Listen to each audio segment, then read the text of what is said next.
हाँ, good evening students, am I audible? तो देखो, हम लोगों ने लास्ट डाउट सेशन में एक बात करी थी आपसे। आपने एक रिक्वेस्ट करा था कि आप आया करो तो सिर्फ और सिर्फ क्वेश्चन को मत सॉल्व कराया करो, कुछ टॉपिक्स के बारे में भी डिस्कस कर लिया करो। ठीक है? ये सारी बातें हो रही थी हम लोगों के बीच में। हाँ, गुड इवनिंग रजित। हाँ, तो ये सारी बातें हो रही थी ना हम लोगों के बीच में कि जब भी हम आए तो कुछ ऐसे टॉपिक्स भी रहते हैं जिसको कि डिस्कस कर लिया करें। ठीक है? तो अभी क्या करते हैं कि कुछ डाउट को यहाँ पर लाने से पहले कुछ टॉपिक को डिस्कस कर लेते हैं। ठीक है? चलो, गुड इवनिंग पुष्पा। ठीक है भाई, आने दीजिए बाकी के लोगों को। कुछ टॉपिक्स को हम लोग यहाँ पर तब तक डिस्कस कर लेते हैं। पहले तो आप लोग ये बताओ कि कितने लोग आज की इस क्लास में नए लोग आए हो, टोटली न्यू, पहली बार आप ज्वाइन कर रहे हो। Good evening Jitendra and Manish. बताइए भाई, कितने लोग ऐसे हैं जो कि आज पहली बार ज्वाइन कर रहे हैं हमारे लाइव डाउट सेशन को? ठीक है, बताओ। Good evening Savita. कितने स्टूडेंट्स ऐसे हैं जो कि आज पहली बार लाइव डाउट सेशन को ज्वाइन कर रहे हैं? सभी पुराने हैं, कोई भी नए स्टूडेंट नहीं है? अच्छा, एक स्टूडेंट आए हैं, अनुज। ठीक है, और बाकी लोग बताइए भाई। बस एक स्टूडेंट। तो देखो, हम लोग क्या करते हैं बेसिकली, हम लोग का जो पैटर्न है वो बता देता हूं मैं आपको। पहले हम लोग अपना जो भी रिकॉर्डेड सेशंस होते हैं उनको देखते हैं। सारी रिकॉर्डेड क्लासेस जब आपके पास पहुंच जाती हैं, आप उनको पढ़ लेते हो एक बार, उनसे रिलेटेड एमसीक्यूज को सॉल्व कर लेते हो, तो हम लोग यहाँ पर लाइव डाउट सेशंस को अरेंज करते हैं। उन लेक्चर्स से रिलेटेड जो भी डाउट होता है आपके मन में, वो हम यहाँ पर आकर के क्लियर करते हैं। ठीक है? यही होता आया है अभी तक। ठीक है? Good evening Shravan and Anshika. ठीक है? ठीक है, तो देखो सर, मैं बहुत दिन से क्लास कर रहा हूँ लेकिन लाइव पहली बार है। अच्छा, तो लाइव क्लास में देखो हम लोग बेसिकली क्वेश्चंस को लेकर के आते हैं, क्वेश्चंस के बारे में डिस्कस कर लेते हैं, और उनके मतलब जो करेक्ट आंसर्स क्या होते हैं उनके बारे में डिस्कस करते हैं। आपके मन में जो भी डाउट होते हैं आप उसको यहाँ पर पूछते हो, उनको हम लोग रिजॉल्व भी करते हैं। ठीक है? बेसिकली यही हम करते चले आए हैं। ठीक है?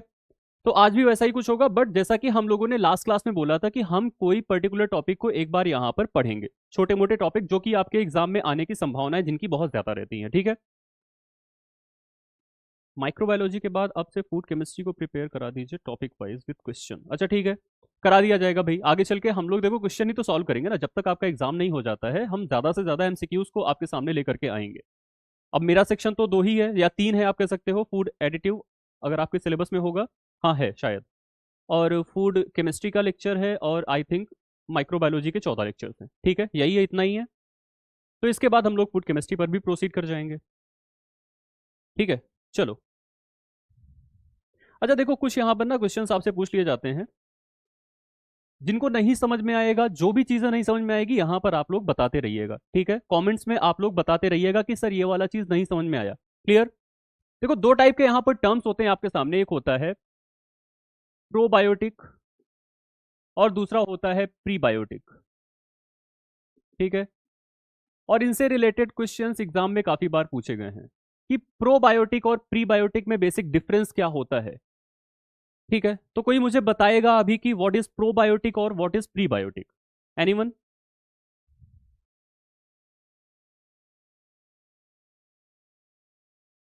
और सविता, जो भी आपको क्विज में आंसर्स ऐसे लग रहे हैं जो कि गलत हैं, तो आप उनको रिपोर्ट कर दिया करो। ठीक है? कुछ क्वेश्चंस क्विज में ऐसे भी चले जाते हैं जिनके की आंसर्स गलत होते हैं, अगर आप लोग इनको रिपोर्ट करोगे तो उसको हमारी मैनेजमेंट टीम के द्वारा सही कर दिया जाता है, करेक्ट कर दिया जाता है। ठीक है? माइक्रोबायोलॉजी पूरा हो गया है क्या? मेरी जो उसमें जो भी लेक्चर्स थे वो पूरे हो गए हैं, 14 क्लासेस थी वो मेरे कंप्लीट हो गए हैं। ठीक है? बताइए भाई,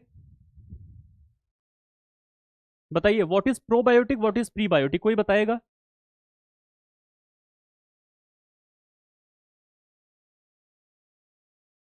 प्रोबायोटिक और प्रीबायोटिक में डिफरेंस क्या होता है?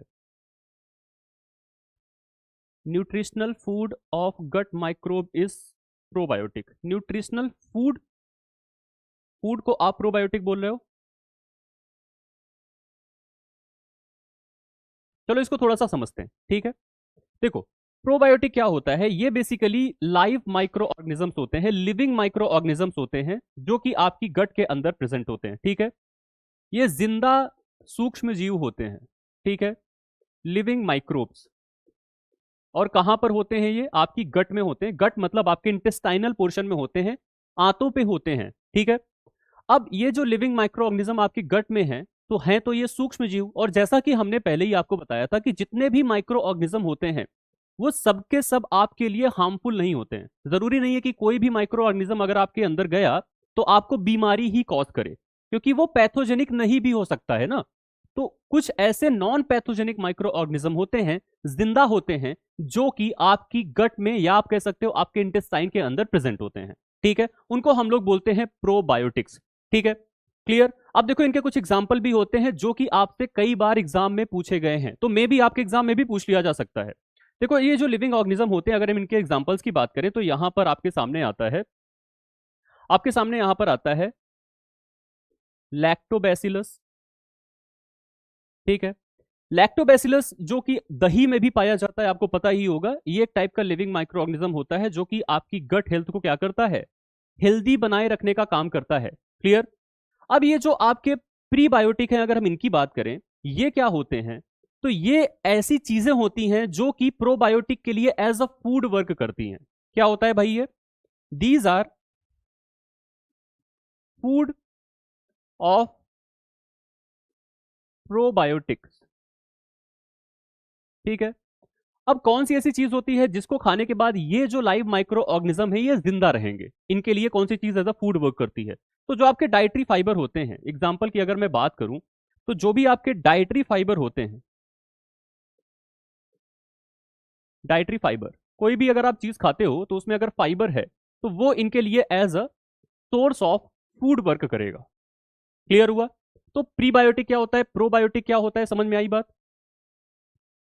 Starch in food is called probiotic नहीं, स्टार्च जो होता है वो प्रोबायोटिक नहीं कहलाता है।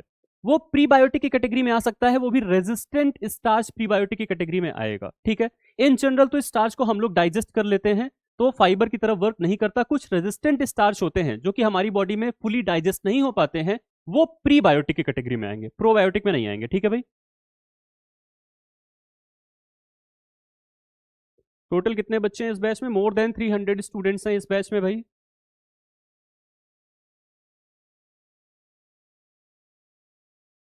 क्लियर हुआ?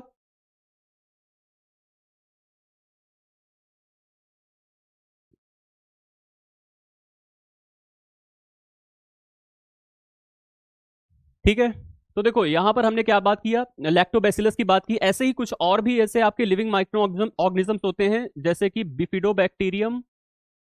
ठीक है, बिफिडोबैक्टीरियम जो होता है वो भी एक टाइप का क्या होता है? प्रोबायोटिक होता है। तो इसको आप लोग कहीं ना कहीं नोट डाउन कर लो, आपके एग्जाम में पूछे जाने के चांसेस हैं। ठीक है, इसको नोट डाउन कर लो आप लोग। क्लियर हो गया? क्लियर हो गया हो तो हम लोग फिर आगे बढ़े।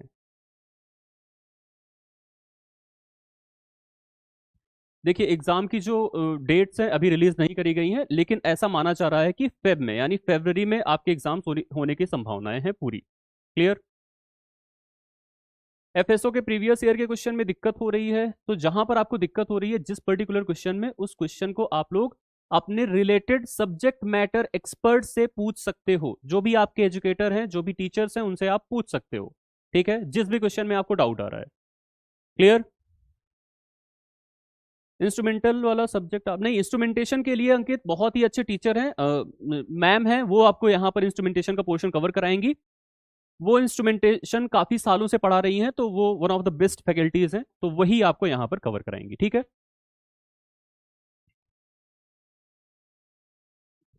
देखिए अभी पढ़ाई कर लेते हैं भाई। देखो पढ़ाई करने की बातें अभी कर लो। ये जो लाइव डाउट सेशन होता है 1 ही घंटे का रखता हूँ। अब इसमें ये सारी बातें करोगे कि भाई कट ऑफ क्या होगा, कितने बच्चे हैं हमारे पास, ठीक है, तो ये सब अभी ये सब करोगे तो टाइम चला जाएगा। अभी आपके पास ये पूछने का भी टाइम नहीं होना चाहिए। आप ये सब सोचना बंद कर दो, दिमाग से निकाल दो, अभी पढ़ाई पर ध्यान दे दो। ठीक है, पढ़ाई से ही सिलेक्शन होगा, बाकी बातों बातों से नहीं होने वाला है।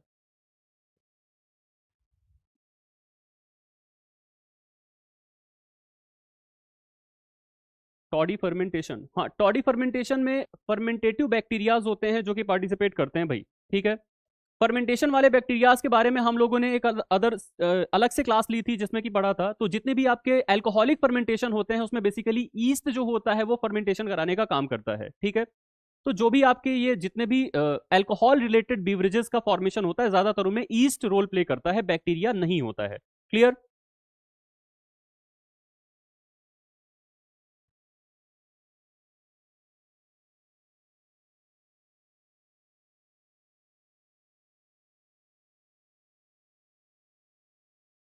ठीक है भाई।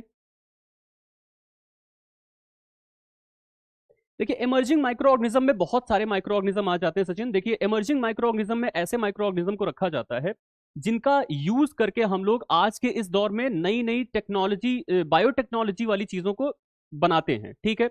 जेनेटिक मॉडिफिकेशन करके उनमें हम लोग नई नई चीजों को प्रोड्यूस करते रहते हैं। जैसे कि अगर मैं बात करूं जितने भी एंजाइम्स का प्रोडक्शन होता है ना आज के दौर में, ठीक है, वो सब इमर्जिंग माइक्रो ऑर्गेनिजम्स की ही वजह से हो पाता है, ठीक है। तो ये ऐसे माइक्रो ऑर्गेनिज्म होते हैं जिनका यूज करके हम अपने लिए ऐसी चीजों को प्रोड्यूस कर सकें जो कि हम कहीं ना कहीं से एक्सट्रैक्ट करने का काम करते हैं। तो बेसिकली यही आ जाते हैं आपके जितने भी इमर्जिंग माइक्रो ऑर्गेनिज्म है उनमें। ज्यादातर ऐसे बैक्टीरियाज या फिर ईस्ट या फिर मोल्ड होते हैं जिनको कि हम अपने यूज के लिए यहां पर इस्तेमाल करते हैं। Principle of food preservation mentioned in syllabus when it will start. देखो अगर अभी स्टार्ट नहीं हुआ है तो जल्दी ही स्टार्ट हो जाएगा और बहुत ही जल्द उसको कंप्लीट भी कर दिया जाएगा। बाकी देखो फूड एडिटिव की मेरी क्लासेस अच्छा नहीं होंगी ना इसमें।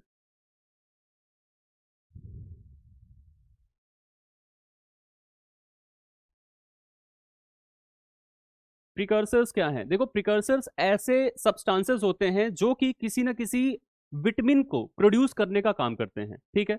जैसे कि हमने बात किया था यहाँ पर कि जो बीटा कैरोटीन होता है वो प्रिकर्सर होता है विटामिन ए का, तो उसको हम लोग प्रो विटामिन ए भी बोलते हैं, प्रिकर्सर ऑफ विटामिन ए भी बोलते हैं, ठीक है। तो प्रिकर्सर ऐसे सब्सटेंसेस होते हैं जो कि किसी नए सब्सटेंस में कन्वर्ट होने का काम करते हैं किसी न किसी टाइप के रिएक्शंस की वजह से, ठीक है। अच्छा देखो फूड एडिटिव भी तो ऐड होगा ना। मेरा जो फूड एडिटिव का सेक्शन है वो भी आपके सिलेबस में ऐड होगा, तो वहां पर भी तो प्रिजर्वेटिव आप पढ़ सकते हो ना जा करके। जब तक आप में क्लासेस नहीं जा रही हैं वहां पर जा करके आप प्रिजर्वेटिव का पोर्शन पढ़ लो, ठीक है। उसको भी याद रखो, वो भी आपके एग्जाम में आने की संभावनाएं हैं उसकी पूरी की पूरी। हाँ एमिनो एसिड के भी केस में ऐसा होता है कि बहुत सारे ऐसे अमीनो एसिड होते हैं जो कि दूसरी अमीनो एसिड के लिए एज अ प्रिकर्सर का काम करते हैं। ऐसे ही हमने विटामिन के केस में भी देखा, ठीक है। एग्जाम्स के फेब में होने के पूरी चांसेस हैं, ठीक है। मैक्सिमम चांसेस हैं कि फेब में हो जाएगा एग्जाम, फरवरी, ठीक है। चलो अच्छा थोड़ा सा यहाँ पर और कुछ बातों को डिस्कस कर लेते हैं। ये आप लोग नोट डाउन कर लिए होगे आई थिंक, आगे बढ़ते हैं। चलो ग्राम स्टेनिंग की मुझे कोई प्रोसेस बताएगा? ग्राम स्टेनिंग सबसे बताओ, सबसे पहले आप लोग ये बताओ कि यहाँ पर हम अ, किस डाई का यूज करते हैं। हाँ उसी पे आ रहे हैं प्रवीण, ग्राम पॉजिटिव के बारे में ही हम लोग यहाँ डिस्कस करने आ रहे हैं।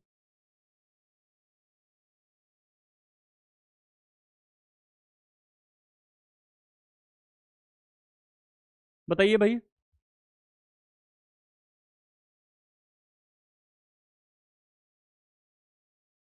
मिथाइलिन ब्लू, और लोग crystal violet and safranin. Gram staining क्या है भाई? देखो पढ़ाई करनी पड़ेगी। ग्राम स्टेनिंग पढ़ा दिया हूँ आपको, क्लासेस हो चुकी हैं, अब तो पढ़ना पड़ेगा ना। अब आपके पास समय नहीं है, ऐसे काम नहीं चलेगा कि ग्राम स्टेनिंग क्या है आप बता दो। सारी चीज़ें बताई हुई हैं आपको, उसी के प्रोसीजर के बारे में हम जिक्र करने आए हुए हैं अभी, ठीक है। ऐसे काम नहीं चलेगा। अगर नहीं पढ़े हो अभी तक तो काम नहीं चलेगा, दोबारा से जा करके भाई पढ़ाई करना शुरू कर दो, ठीक है। नहीं तो सिलेक्शन होने से रहा फिर। पढ़ाई करना शुरू कर दो आप लोग, टाइम बहुत कम है, ऐसे काम नहीं चलने वाला। भाई पढ़ा भी दिया है, लेक्चर भी दे दिया है, अब आप नहीं देखोगे तो उसमें हम क्या कर सकते हैं।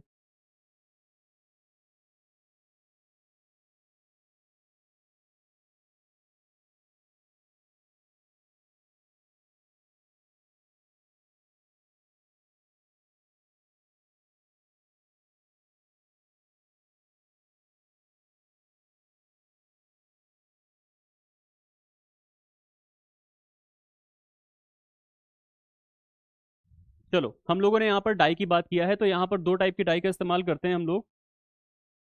एक होती है क्रिस्टल वायलेट,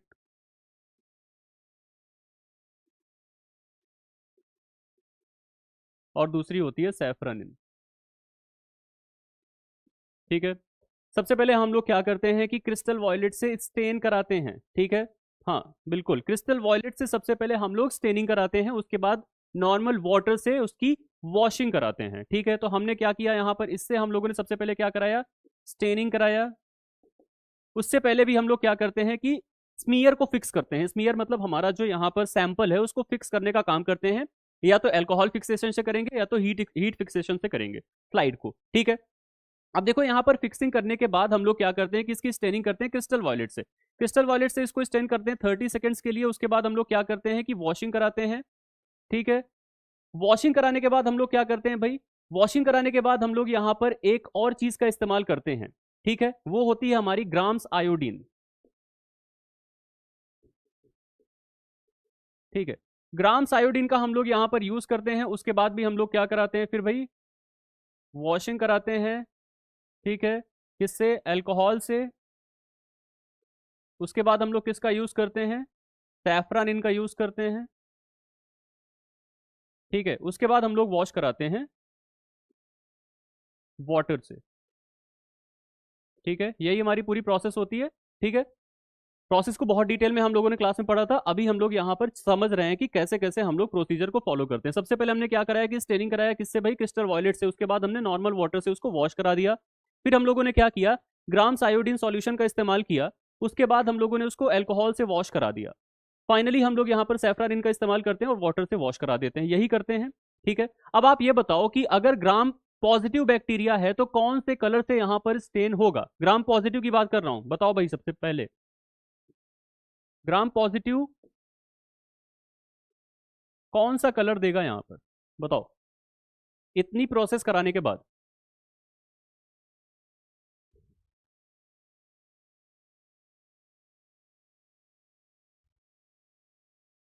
बिल्कुल, वॉयलेट देगा। ठीक है, वॉयलेट कलर देता है ग्राम पॉजिटिव। और ग्राम नेगेटिव कौन सा कलर देगा भाई,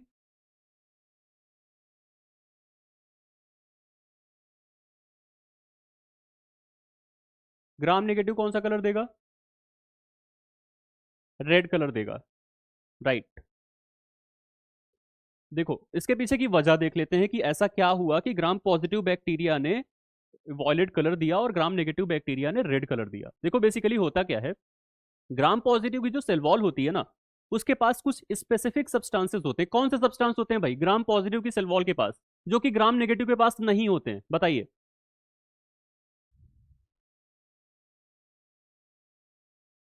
कौन सा ऐसा सब्सटेंस है ग्राम पॉजिटिव के पास जो कि ग्राम नेगेटिव के पास नहीं होता है।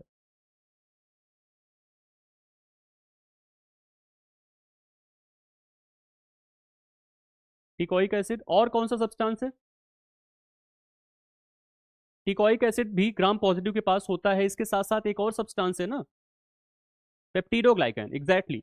तो यहां पर जो ग्राम पॉजिटिव बैक्टीरिया था आपका, उसके पास पेप्टिडोग्लाइकैन की या तो सिंगल या तो जनरली देखा जाता है कि डबल लेयर्ड वॉल होती है। ठीक है, पेप्टिडोग्लाइकैन जो होता है उस पर जैसे ही ये क्रिस्टल वॉयलेट आप डालते हो, उसके बाद यहां पर जो टिकोइक एसिड है वो जो होता है, वो ग्राम्स आयोडीन क्या करता है उसको, कि क्रिस्टल वॉयलेट को यहां पर बाइंड करा देने का काम करता है। ठीक है, तो teichoic acid as well as peptidoglycan जो होते हैं वो इस डाई को क्या करते हैं, बाइंड करा लेते हैं। उसके बाद आप कितना भी वॉश कर दो, अल्कोहल से वॉश कर दो या किसी से भी वॉश कर दो, वो छुटने वाले नहीं है। ठीक है, तो ये बताओ कि ग्राम पॉजिटिव ने तो यहां पर उसको बाइंड कर लिया, जो भी आपने यहां पर डाई का यूज किया। ग्राम नेगेटिव बैक्टीरिया डाई को बाइंड नहीं कर पाते हैं, और जैसे ही आप अल्कोहल से वॉश करते हो तो पूरे के पूरे वॉश आउट हो जाते हैं। ठीक है, नहीं भाई, पेप्टिडोग्लाइकैन ग्राम नेगेटिव में नहीं प्रेजेंट होता है। ठीक है, peptidoglycan is only present in Gram positive. Clear, ये चीजें पढ़ा रखी है हमने, लेक्चर में दिया हुआ है। तो आपका जो यहाँ पर ग्राम नेगेटिव बैक्टीरिया होता है उसके पास होता है लाइपोपॉलीसैकेराइड। ठीक है, एलपीएस होता है उसके पास, पेप्टिडोग्लाइकैन नहीं होता है। तो जो आपका लाइपोपॉलीसैकेराइड है उस पर ये जा करके स्टेन नहीं करेगा। तो हम कैसे पहचानेंगे कि ग्राम नेगेटिव बैक्टीरिया यहाँ पर प्रेजेंट है या नहीं है, उसके लिए हम लोगों ने यूज किया सैफरानिन को। सैफरनिन क्या होता है, वो क्या करता है कि जा करके लाइपोपॉलीसैकेराइड जो प्रेजेंट है उसके साथ बाइंड कर लेगा, इसी वजह से लास्ट में सैफरनिन का कलर क्या होता है, रेड होता है। तो ग्राम नेगेटिव बैक्टीरिया रेड कलर का दिखाई पड़ेगा, और आपका जो क्रिस्टल वॉयलेट होता है इसका कलर ब्लूइश होता है या वॉयलेट कलर का होता है, इसी वजह से जो आपका ग्राम पॉजिटिव बैक्टीरिया है वो वॉयलेट कलर का दिखाई पड़ता है। क्लियर?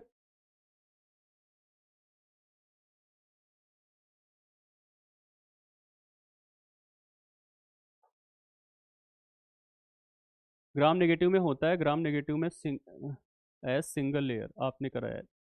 नहीं, ग्राम पॉजिटिव बैक्टीरिया में पेप्टिडोग्लाइकैन की वॉल प्रेजेंट होती है, ग्राम नेगेटिव में ये एब्सेंट होता है। ठीक है। ग्राम नेगेटिव में जो आपकी सेल वॉल होती है बैक्टीरिया की, वो लाइपोपॉलीसैकेराइड से बनी हुई होती है।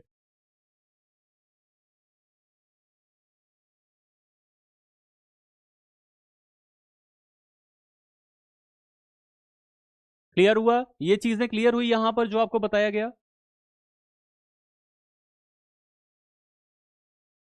क्विज लगाने के बाद रैंक नहीं शो होती है। देखो क्विज में ना हम लोग रैंक यहाँ पर नहीं डिसाइड करते हैं, क्विज में आपके जितने आंसर सही हैं वो आपको शो करेगा, जो गलत है वो शो करेगा आपको। यहाँ पर हम लोग अभी ऐसा कुछ नहीं करते हैं जिसमें कि आपको रैंक बताए। ठीक है। हाँ, ग्राम पॉजिटिव में पेप्टिडोग्लाइकैन की डबल लेयर्ड वॉल भी होती है, और टिकोइक एसिड भी होता है। ग्राम पॉजिटिव में पेप्टिडोग्लाइकैन नहीं होता है, लाइपोपॉलीसैकेराइड प्रेजेंट होता है। ठीक है।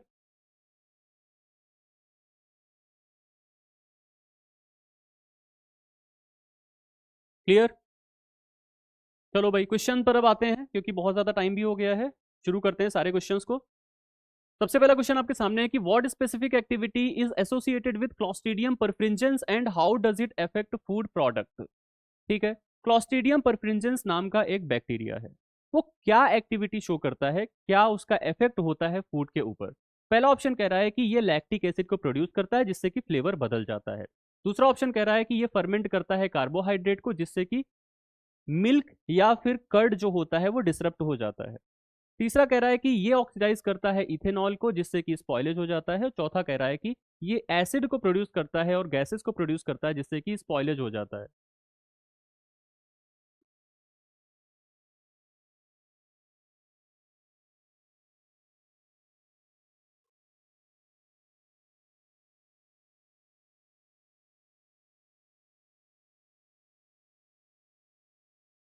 हाँ देखो, थिन लेयर ये लिखा हुआ हो सकता है कि हाँ थिन लेयर की पेप्टिडोग्लाइकैन प्रेजेंट हो सकती है, बट मेनली यहाँ पर जो पेप्टिडोग्लाइकैन कैरेक्टरिस्टिक फीचर शो करता है वो ग्राम पॉजिटिव के केस में शो करता है। ठीक है, ये याद रखना आप लोग।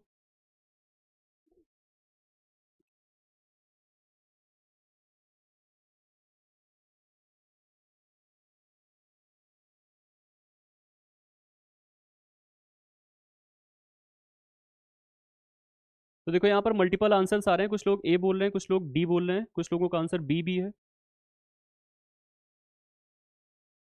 ठीक है। तो देखो यहाँ पर करेक्ट आंसर इसका हो जाएगा ऑप्शन नंबर बी।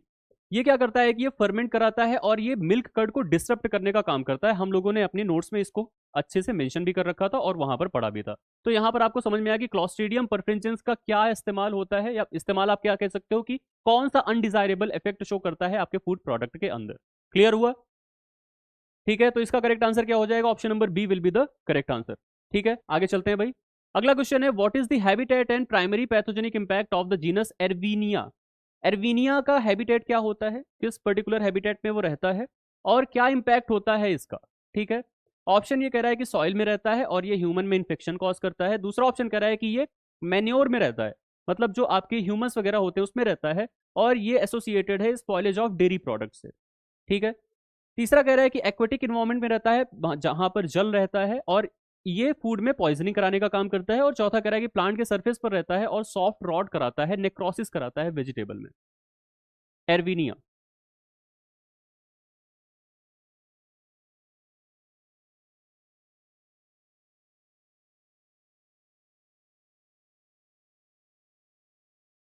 ठीक है। तो यहां पर जितने लोगों ने आंसर किया है, ज्यादातर लोगों का आंसर बिल्कुल सही है। इसका राइट आंसर हो जाएगा ऑप्शन नंबर डी। ये प्लांट के सरफेस पर पाया जाता है और ये सॉफ्ट रॉड कराता है। यहां से रिलेटेड क्वेश्चन कई बार एग्जाम में पूछा गया है, और मैंने लास्ट वाले लेक्चर में भी आपको बोला था कि सॉफ्ट रॉड के लिए जो भी माइक्रो ऑर्गेनिज्म रिस्पॉन्सिबल होता है आप उसको याद रखना। ठीक है, तो सॉफ्ट रॉट कराने का काम करता है एर्विनिया, पूरा नाम इसका क्या है, एर्विनिया कैरोटोवोरा। ठीक है, ये आप याद रखना। क्लियर? सॉफ्ट रॉट कराने का काम करता है, नेक्रोसिस भी कराने का काम करता है किसमें, वेजिटेबल्स के अंदर। ठीक है, हाँ सॉफ्ट रॉट, जैसे कि टोमेटो आप देखते हो ना कि उसमें रॉटनिंग होती है तो बहुत ही सॉफ्ट हो जाता है वो। ठीक है, आसानी से वो प्रेस करोगे तो दबने लगता है। ठीक है, बहुत ही सॉफ्ट सा हो जाता है। आगे चलते हैं। अगला क्वेश्चन है कि which genus of bacteria is known for causing spoilage of beer. Beer में स्पॉइलेज कराता है, फर्मेंटेड वेजिटेबल में कराता है, ड्यू टू माइक्रो एरोफिलिक, मतलब वो कम से कम एयर में सर्वाइव कर सकता है और सॉल्ट को भी टॉलरेट कर सकता है। ठीक है, नमक वाले पानी में भी रह सकता है। ऑप्शंस क्या है, पीडियोकोकस, ल्यूकोनोस्टॉक, लैक्टोबैसिलस या फिर स्यूडोमोनास। देखो माइक्रोब याद करना पड़ेगा आपको, क्योंकि माइक्रोबायोलॉजी में ना थोड़ा सा रटने की चीजें ज्यादा होती हैं, तो आपको याद करना पड़ेगा। और इसका कोई ना मतलब सब्स्टिट्यूट ही नहीं है, जो भी पढ़ रहा है सबको रटना ही पड़ रहा है। ठीक है, बताइए भाई इसका आंसर क्या होगा।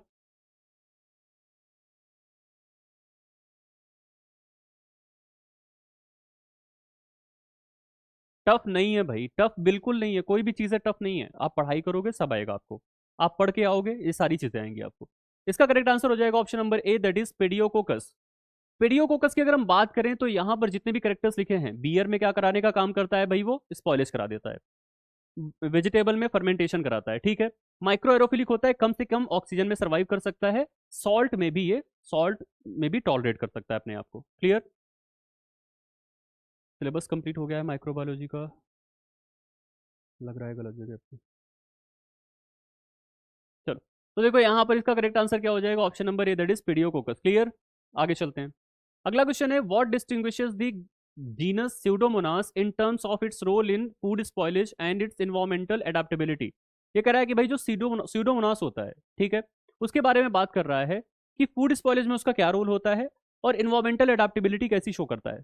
ठीक है, स्यूडोमोनास, इसके बहुत सारी अलग अलग स्पीशीज के बारे में भी मैंने पढ़ाया है। ठीक है, स्यूडोमोनास फ्लोरेसेंस के बारे में पढ़ा है, स्यूडोमोनास एरोजिनोसा के बारे में पढ़ाया है, डिफरेंट काइंड ऑफ इसके अलग अलग स्पीशीज होते हैं।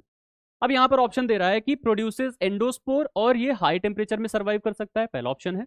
दूसरा कह रहा है कि लो टेम्परेचर में टॉलरेट कर लेता है, कम से कम टेम्परेचर में सर्वाइव कर लेता है, और वाइड सबस्ट्रेट यूटिलाइजेशन, अलग अलग टाइप के सबस्ट्रेट को भी ये यूटिलाइज कर लेता है, वहां पर ग्रो कर लेता है। ठीक है, अगला ऑप्शन कह रहा है कि एसिटिक एसिड को प्रोड्यूस करता है और अल्कोहलिक बीवरेज में देखने को मिलता है।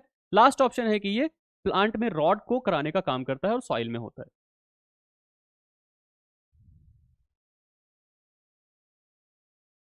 बिल्कुल सही है। ठीक है, इसका राइट आंसर हो जाएगा option number B, that is ये कम से कम टेम्परेचर में सर्वाइव कर लेता है। हमने लास्ट क्लास में भी बात किया था आपसे कि जो स्यूडोमोनास होता है वो कम से कम टेम्परेचर में सर्वाइव कर सकता है। क्लियर? और इसके साथ साथ यहाँ पर बहुत सारे ऐसे सबस्ट्रेट हैं जिनको ये यूटिलाइज भी कर सकता है। ठीक है, साइक्रोफिलिक होता है, हम लोगों ने बात किया था ना कि कम से कम टेम्परेचर में सर्वाइव कर सकता है। ये सब चीजें यहाँ पर जैसे ही देखा करो आप समझ जाया करो कि यही करेक्ट ऑप्शन होगा। अगला क्वेश्चन है यहाँ पर, major component of bacterial cell wall is polymer called. देखो वही वही यहाँ पर आ गया आप क्वेश्चन की, बैक्टीरियल जो सेल वॉल होती है उसमें जो मेजर कंपोनेंट होता है वो कौन सा होता है। ऑप्शन आर जाइलन, काइटिन, सेलुलोज या फिर पेप्टिडोग्लाइकन। जो आपको कंफ्यूजन था, बार बार कंफ्यूजन ये आ रहा था कि सर पेप्टिडोग्लाइकन की वॉल होती है ग्राम नेगेटिव में भी, तो वो बहुत ही थिन लेयर की होती है। वहां पर जो मेनली ग्राम नेगेटिव में बैक्टीरिया की सेल वॉल होती है that is made up of lipopolysaccharide, वो ज्यादा थिक होती है, लाइपोपॉलीसैकेराइड वाला पोर्शन। ठीक है, पेप्टिडोग्लाइकन का पोर्शन बहुत ही थिन होता है, वो मेन कैरेक्टरिस्टिक होता है आपके ग्राम पॉजिटिव बैक्टीरिया का, जहां पर ये डबल लेयर में पाई जाती है, as well as teichoic acid भी प्रेजेंट होता है। ठीक है, तो बहुत ही आसान सा क्वेश्चन है ये तो। भाई बैक्टीरिया की बात हो रही है, बैक्टीरिया की बात हो रही है ना, काइटिन क्यों होगा। काइटिन तो हम लोगों ने फंजाई के केस में पढ़ा था ना कि फंजाई की सेल वॉल काइटिन की बनी हुई होती है, तो यहाँ पर बैक्टीरिया की केस की बात हो रही है, तो बैक्टीरिया में हो जाएगा आपका option number D, that is peptidoglycan. ठीक है, क्लियर? अगला क्वेश्चन है, mycotoxins are produced by Aspergillus flavus following the end of the. हाँ, हमने अलग अलग टाइप की फेजेस देखा था जब भी माइक्रोबियल ग्रोथ होती है तो। ठीक है, लैक फेज देखा, lock phase, stationary phase, death phase, यही चारों फेज होते हैं। तो ये कह रहा है कि जो माइकोटॉक्सिन्स प्रोड्यूस होते हैं, ठीक है, एस्परजिलस फ्लेवर्स के द्वारा, ये कौन से फेज में प्रोड्यूस होते हैं? Option are lag phase, log phase, death phase या फिर स्टेशनरी फेज।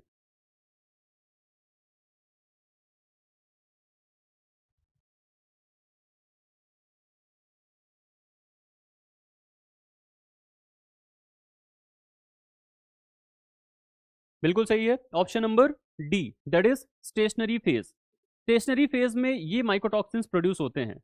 ठीक है, एस्परजिलस फ्लेवर्स कौन सा माइकोटॉक्सिन प्रोड्यूस करता है, कोई मुझे बताएगा?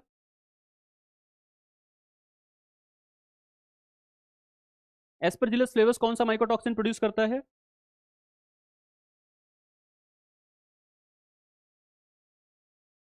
भाई आया हुआ क्वेश्चन है, आया हुआ क्वेश्चन है, अगेन एंड अगेन पूछा जाता है, ये सारी चीजें पूछ ली जाती हैं आप लोगों से, पढ़ा भी दिया है मैंने। ठीक है,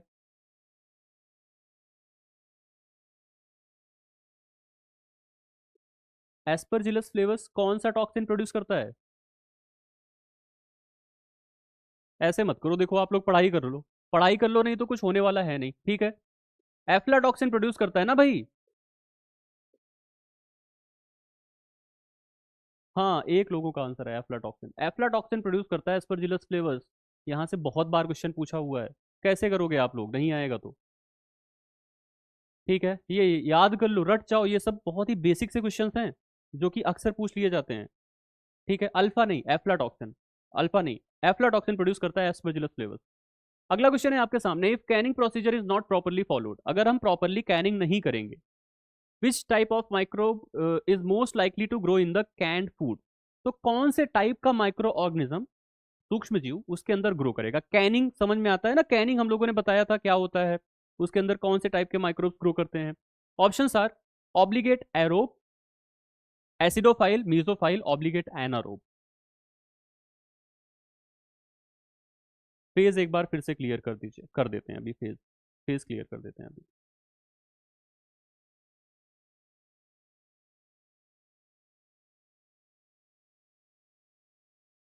वेरी गुड, ज्यादातर लोगों ने बिल्कुल सही आंसर दिया है, option number D, that is obligate anaerobe. Actually होता क्या है कि जो आपका कैन होता है ना, उसके अंदर ऑक्सीजन प्रेजेंट तो होती नहीं है।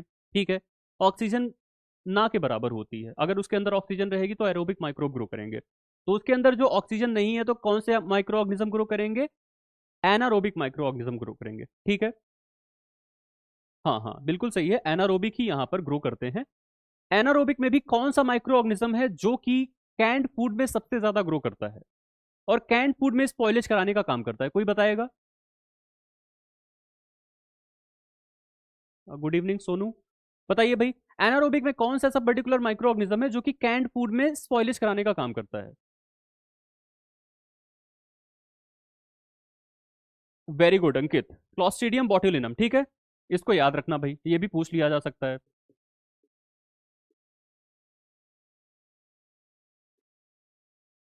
ये नोट डाउन कर लेना। ठीक है, वैसे हम लोगों ने पढ़ाया भी था। यस विवेक, राइट।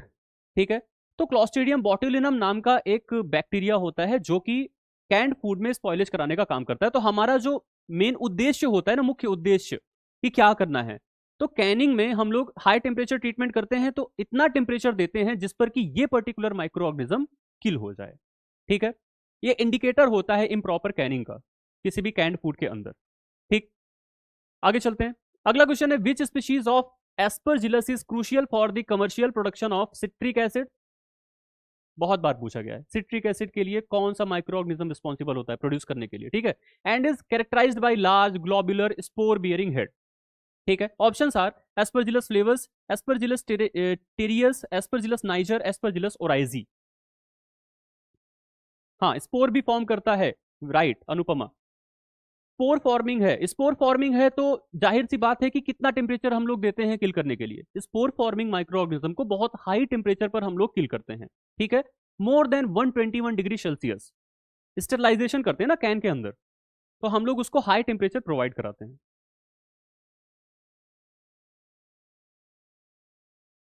बिल्कुल सही है, option number C, that is Aspergillus niger. भाई ये रट जाना, ठीक है। सिट्रिक एसिड को कौन सा माइक्रो ऑर्गेनिज्म प्रोड्यूस करता है? Aspergillus niger. अगर मैं यहीं पर पूछ लूं कि एसिटिक एसिड को कौन सा प्रोड्यूस करता है, तो आप लोग क्या बताओगे? एसिटिक एसिड के लिए बताओ।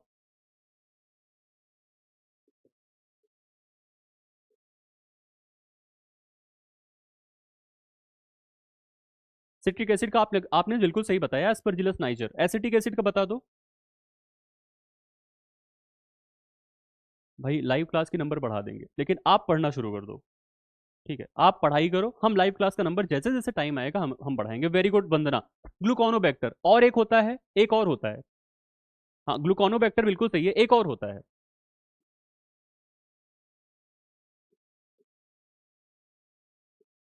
बहुत ही कॉमन सा नाम है। Very good Sachin. Acetobacter aceti, ठीक है, हाँ रजीत, बिल्कुल सही है। एसिटोबैक्टर एसिटी।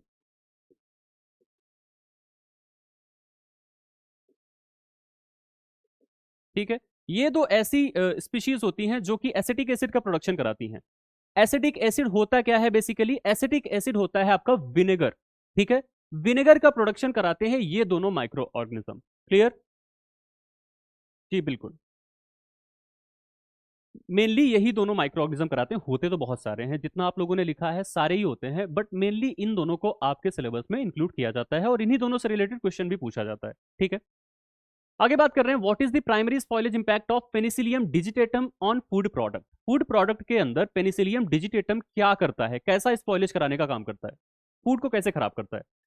सॉफ्ट रॉट करा देता है सिट्रस फ्रूट के अंदर, या फिर ब्लैकनिंग कराता है ब्रेड के अंदर, व्हाइट स्पॉट कराता है चिल्ड मीट के ऊपर, ग्रीनिश ब्लू मोल्ड को अपीयर कराता है डेयरी प्रोडक्ट के ऊपर।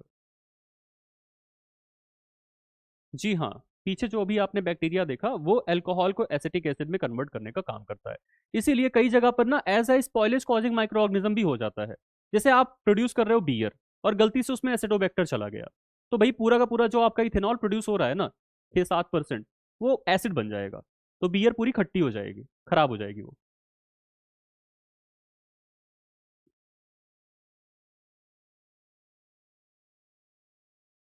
Primary spoilage impact of Penicillium digitatum in food product, बताइए भाई।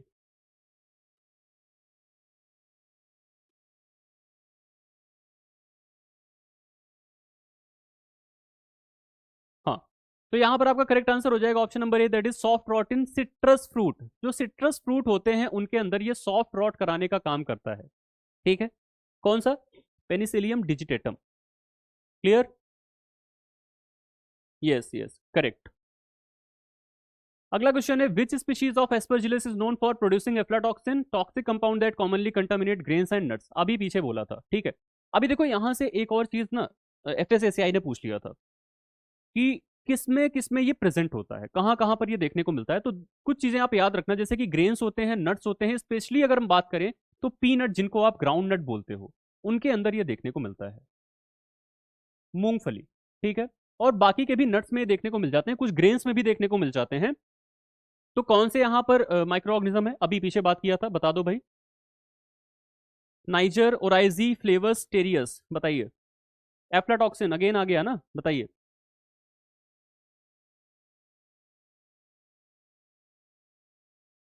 हाँ हाँ हाँ, बहुत सारे सीरियल्स में देखने को मिल जाता है, तो इसका राइट आंसर हो जाएगा option number C, that is Aspergillus flavus. अभी पीछे देखा था ना, एस्परजिलस फ्लेवस एफ्लाटॉक्सिन नाम का एक टॉक्सिन प्रोड्यूस कराता है, जो कि कहाँ पर प्रोड्यूस कराता है?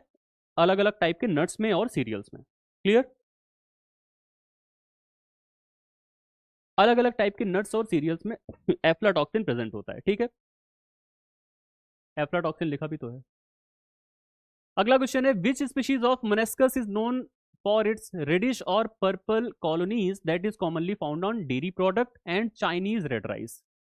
बताओ भाई, मोनेस्कस की कौन सी स्पीशीज होती है? चाइनीज रेड राइस, जिसको आप लोग क्या बोल रहे थे, क्या बोलते हो, अंग खाक बोलते हो। ठीक है, चाइनीज रेड राइस, वहां पर कौन सी स्पीशीज है मोनेस्कस की? परप्यूरियस है, र्यूबर है, पाइलोसस है, एंका है, कौन सा है?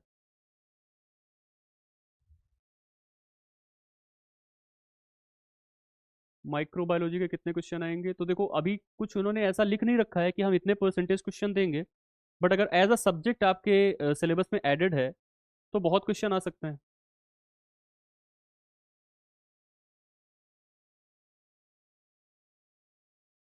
तो देखो यहाँ पर आपका राइट आंसर हो जाएगा option number, that is मोनेस्कस purpureus. मोनेस्कस purpureus यहाँ पर प्रेजेंट होता है। अच्छा, अभी किसी ने बोला था फेजेस के बारे में एक बार बता दो। ठीक है, देख लेते हैं।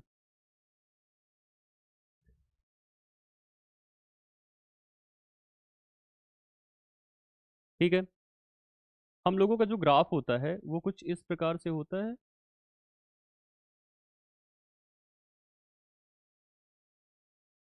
ठीक है, ये है टाइम, ये है नंबर।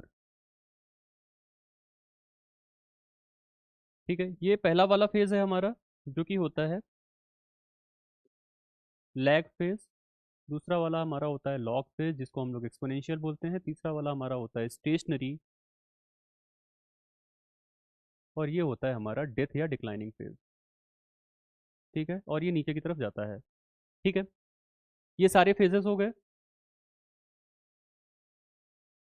ठीक है, अब देखो जो पहला आपका फेज होता है लैग फेज, इसमें क्या होता है कि जो आपके माइक्रो ऑर्गेनिजम्स होते हैं वो अपने आप को डिवाइड नहीं करते हैं। दे प्रिपेयर देमसेल्फ, अपने आप को प्रिपेयर करते हैं डिवीजन के लिए, अपना साइज बढ़ाते हैं, अपना मास बढ़ाते हैं, लेकिन अपने आप को डिवाइड नहीं करते हैं।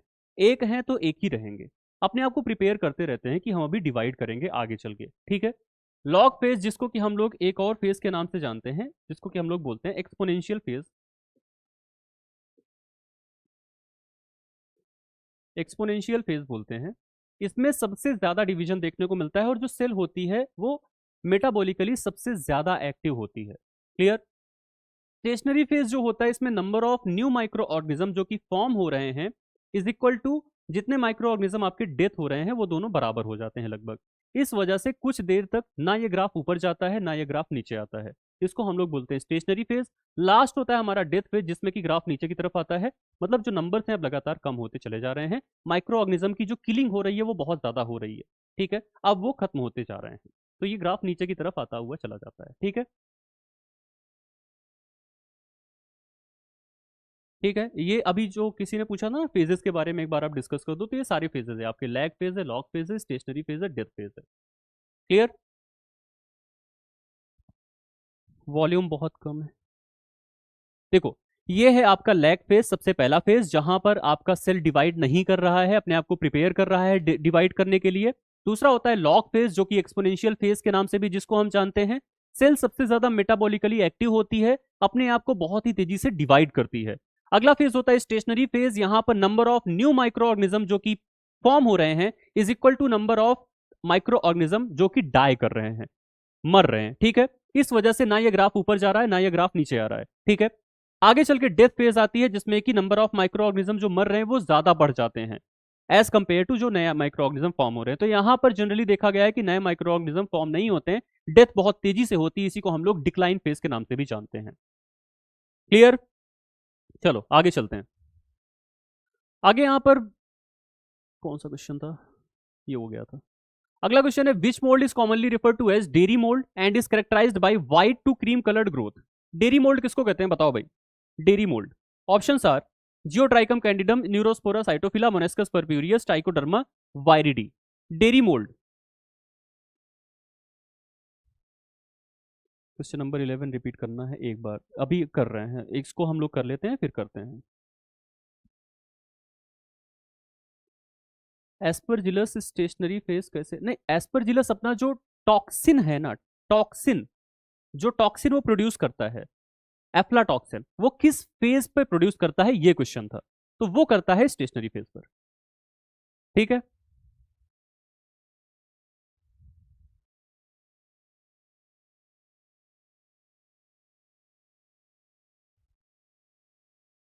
बताओ भाई इसको। Question number 12।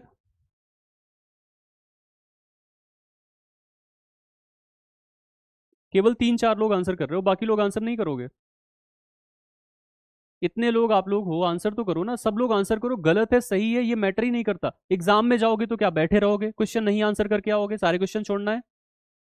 इतने सारे लोग लाइव हो तो सभी लोग तो आंसर करो ना। इसका करेक्ट आंसर होगा option number A, that is Geotrichum candidum. Geotrichum candidum को हम लोग डेरी मोल्ड के नाम से भी जानते हैं। ये हम लोगों ने पढ़ रखा था मोल्ड के बारे में जब हम लोग पढ़ रहे थे तो। ठीक है, अलग अलग काइंड ऑफ मोल्ड पढ़ रहे थे तो हमने बोला कि जियोट्राइकम कैंडिडम को हम लोग डेरी मोल्ड कहते हैं। ये क्या करता है कि क्रीम कलर की ग्रोथ अपीयर करता है, जो डेयरी वाले आपके फूड सेगमेंट होते हैं उनके ऊपर स्पॉइलिश कराने का काम करता है। ठीक है, क्वेश्चन नंबर 11 को रिपीट करना था। Which species of Monascus is known for reddish and purple colonies. हाँ, तो इसका आंसर तो हमने देख ही लिया था, मोनेस्कस परप्यूरियस है, जिसको कि हम लोग चाइनीज रेड राइस में देखते हैं अंग खा के नाम से जिसको हम लोग जानते हैं। ठीक है, तो वहां पर मोनेस्कस की कौन सी स्पीशीज होती है भाई? मोनेस्कस की परप्यूरियस स्पीशीज होती है। ठीक है, अगला क्वेश्चन है which of the following species of saccharomyces is specifically known for it's high alcohol yield? Saccharomyces की कौन सी ऐसी स्पीशीज है जो कि बहुत ज्यादा अल्कोहल को प्रोड्यूस करती है? ऑप्शन आर सेरेविसी है, यूवेरम है, फ्रेजाइलिस है, या सैक्रोमाइसिस की सेरेविसी की एक वैरायटी होती है जिसको हम लोग एलिप्सॉइडियस कहते हैं, वो है। बताइए। लाइव बहुत लोग हैं भाई, लेकिन आंसर बहुत कम लोग कर रहे हैं।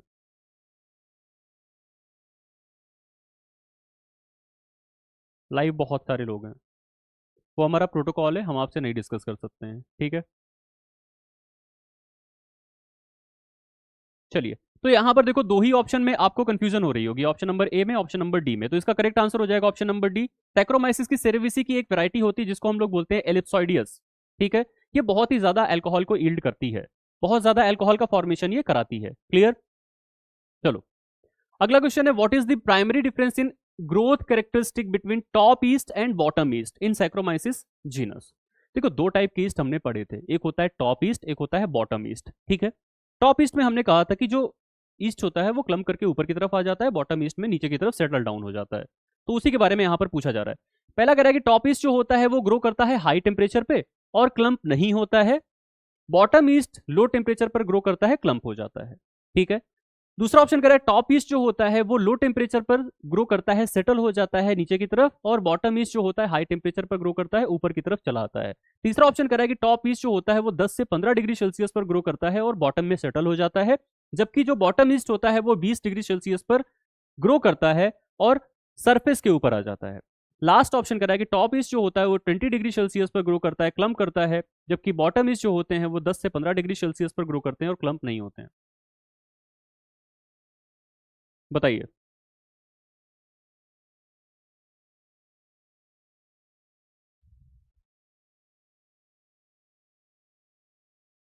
बिल्कुल सही है। देखो, मैक्सिमम लोगों ने यहाँ पर बिल्कुल सही आंसर किया है, option number D will be the correct answer. Top east जो होते हैं ये 20 डिग्री सेल्सियस पर ग्रो करते हैं और ये क्लम्प हो जाते हैं। क्लम्प जैसे ही होते हैं ये ऊपर की तरफ पहुंच जाते हैं, जैसे इनमें क्लम्पिंग होती है एक साथ आते हैं, ऊपर की तरफ आ जाते हैं। बॉटम ईस्ट जो होता है ये 10 से 15 डिग्री सेल्सियस पर ग्रो करता है और क्लम्प नहीं होता है, ये सेटल डाउन हो जाता है, नीचे की तरफ सेटल हो जाता है। ठीक है, तो नाम ही है टॉप ईस्ट, तो ऊपर की तरफ रहेगा, बॉटम ईस्ट नीचे की तरफ सेटल डाउन रहेगा। टेम्परेचर का यहाँ पर आप डिफरेंस देख लेना एक बार। टेम्परेचर जो होता है टॉप ईस्ट के लिए 20 डिग्री सेल्सियस होता है, बॉटम के लिए 10 to 15 डिग्री सेल्सियस। अगला क्वेश्चन है which genus of yeast is known for its ability to thrive in curing brines? मतलब जो आपका ब्राइन होता है उनके अंदर ये रह सकता है। ठीक है, ऐसे मीट जिनमें कि सॉल्टेड होते हैं, जिनमें नमक पड़ा हुआ रहता है, उसमें ये सर्वाइव कर सकता है। कुछ स्पीशीज इसकी 24% सॉल्ट कंसेंट्रेशन है तो उसमें भी ग्रो कर जाती हैं। ठीक है, कौन सा ईस्ट है? ऑप्शन आर सैक्रोमाइसिस स्पीशिया, डेबेरोमाइसिस, या फिर हेनेंसुला। बताइए।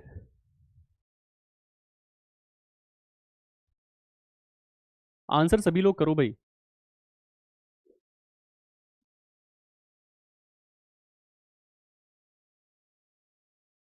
बाकी लोग? हाँ, ठीक है।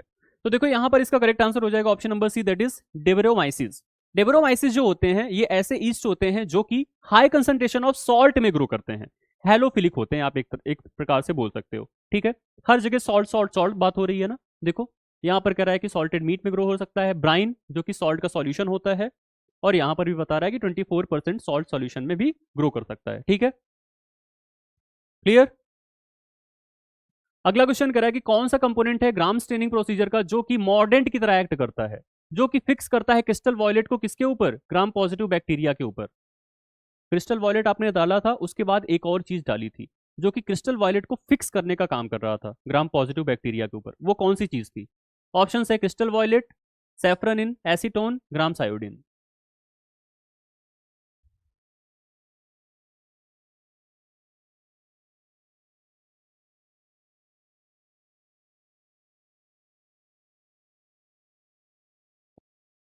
बिल्कुल, इसका ऑप्शन हो जाएगा option number D, that is Gram's iodine. भाई हमने क्या किया था, क्रिस्टल वॉयलेट डाला था, उसके बाद क्या किया था, ग्राम सायोडीन डाला था, क्रिस्टल वॉयलेट डाल के वॉश करा दिया था नॉर्मल वाटर से, ग्राम सायोडीन डाला था।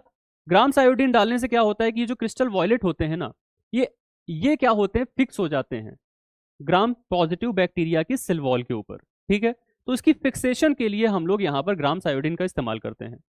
सैफरन इनका इस्तेमाल हम लोग सिर्फ और सिर्फ ग्राम नेगेटिव बैक्टीरिया जो कि एलपीएस कंटेनिंग सेल वॉल है उसके लिए करते हैं, क्योंकि वो कलरलेस हो जाएगी तो दिखाई नहीं पड़ेगी। तो सैफरन इनका हम वहां पर इस्तेमाल करते हैं ताकि ग्राम नेगेटिव बैक्टीरिया दिखाई पड़े हमें एटलीस्ट, नहीं तो कलरलेस होगी तो आप देख ही नहीं पाओगे माइक्रोस्कोप से। ठीक है, इसका करेक्ट आंसर हो जाएगा option number D, that is grams iodine.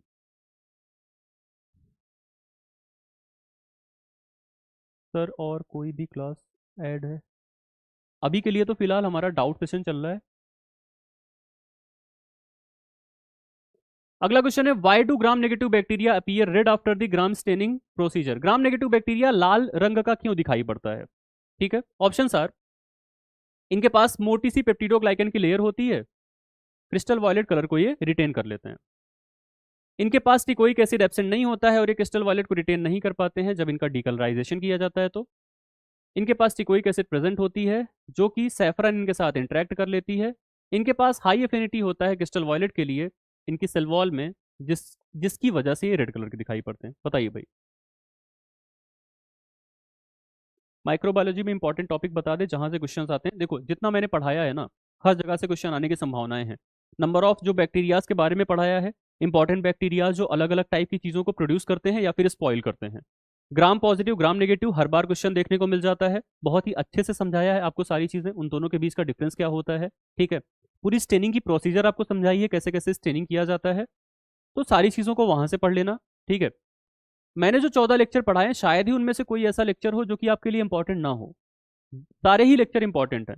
जो आपके फैक्टर्स अफेक्टिंग माइक्रोबियल ग्रोथ है, चाहे उसमें कोई भी इंट्रिंसिक फैक्टर हो या एक्सट्रिंसिक फैक्टर हो, हर जगह से क्वेश्चन आने की संभावनाएं हैं। ठीक है, तो 14 लेक्चर ही तो आपको पढ़ना है भाई, पढ़ लो ना आप लोग। 14 लेक्चर में क्या प्रॉब्लम आ रही है? अच्छा, जब कॉल्स आते हैं ना तो ये बोलते हैं बच्चे कि सर आप बस एक बार कोर्स हमें दे दो, सारे रिकॉर्डेड लेक्चर एक साथ। तो हम बहुत तेजी से पढ़ते हैं, हम एक दिन में 40-50 लेक्चर देख डालेंगे। अभी 14 लेक्चर पढ़ने में आप लोगों की हालत खराब हो रही है। अगला क्वेश्चन है आपके सामने, which of the following bacterial group are classified as obligate anaerobe and can not grow in the presence of oxygen? ठीक है, कौन से ऐसे बैक्टीरिया हैं जो कि ऑब्लिगेट एनारोब होते हैं, मतलब पूरी तरह से बिना ऑक्सीजन की प्रेजेंस के ग्रो करते हैं? Option are, Pseudomonas species, Escherichia coli, Clostridium species, Staphylococcus aureus.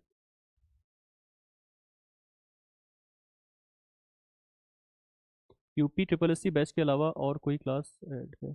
नहीं नहीं, अच्छा आपके अभी वाले में अभी सिर्फ और सिर्फ आप ही लोग हो, सिर्फ और सिर्फ यूपी ट्रिपल एस सी वाले इसमें जवाब दे रहे हैं और कोई नहीं है, किसी को ऐड नहीं किया गया है।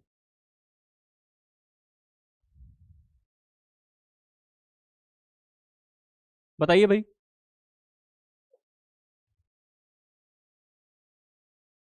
बिल्कुल सही है। अभी आपने बोला ना, सी लाइक कैनिंग, अंकित बिल्कुल सही है। ऑप्शन नंबर सी, क्लॉस्ट्रीडियम की स्पीशीज। जैसे कि अभी हमने बात किया था ना कि कैनिंग में क्लॉस्ट्रीडियम बोटुलिनम होता है जो कि एनारोबिक बैक्टीरिया होता है, ऑब्लिगेट एनारोब होता है, बिना ऑक्सीजन की प्रेजेंस के सर्वाइव कर लेता है। तो वही वाला बैक्टीरिया देखो दोबारा से पूछ लिया गया। ऑप्शन नंबर सी बिल्कुल सही है। ठीक है, अगला क्वेश्चन है, which Gram negative bacteria is known for being psychrotrophic and often causes spoilage in dairy product and meat? कौन सा ऐसा बैक्टीरिया जो कि ग्राम नेगेटिव होता है, ठीक है, साइक्रोट्रॉपिक होता है, कम से कम टेम्परेचर में ग्रो कर सकता है, ठीक है, स्पॉइलेज कराता है डेयरी प्रोडक्ट में और मीट के अंदर? ऑप्शन आर, एसिनेटोबैक्टर बॉमानी, या फिर सैल्मोनेला स्पीशीज, या फिर स्यूडोमोनास की फ्लोरेसेंस, या फिर क्लेप्सियला की स्पीशीज। इसके बारे में अभी हमने बात किया था इससे पहले भी। बताइए।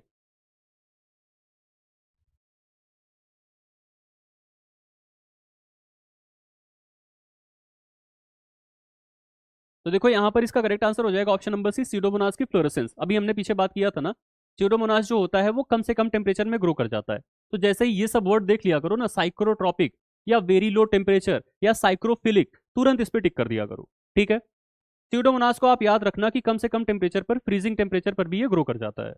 ठीक है, चलो अगला क्वेश्चन है, which dye used in the Gram staining procedure counter stain Gram negative bacteria to make them visible? ऐसे क्वेश्चन आ जाते हैं, देखो प्रीवियस ईयर क्वेश्चन है ये किसी ना किसी एग्जाम का। यहां पर कह रहा है कि कौन सी ऐसी डाई है जो कि ग्राम स्टेनिंग प्रोसीजर में काउंटर स्टेन के रूप में यूज की जाती है ग्राम नेगेटिव बैक्टीरिया के ऊपर। Option are crystal violet, safranin, Gram's iodine, acetone. बताइए। बिल्कुल, बिल्कुल सही है, option number B that is safranin. Red colour का होता है, ग्राम नेगेटिव बैक्टीरिया को स्टेन करने के लिए इसकी जरूरत पड़ती है। बिल्कुल सही है। अगला क्वेश्चन है which of the following genera of bacteria is not known for endospore formation. इसमें से कौन सा ऐसा बैक्टीरिया है जो कि एंडोस्पोर का फॉर्मेशन नहीं करता है। Option are Bacillus, Clostridium, Sporolactobacillus, Pseudomonas. बताइए भाई, बताइए कौन सा ऐसा बैक्टीरिया है जो कि एंडोस्पोर का फॉर्मेशन नहीं करता है।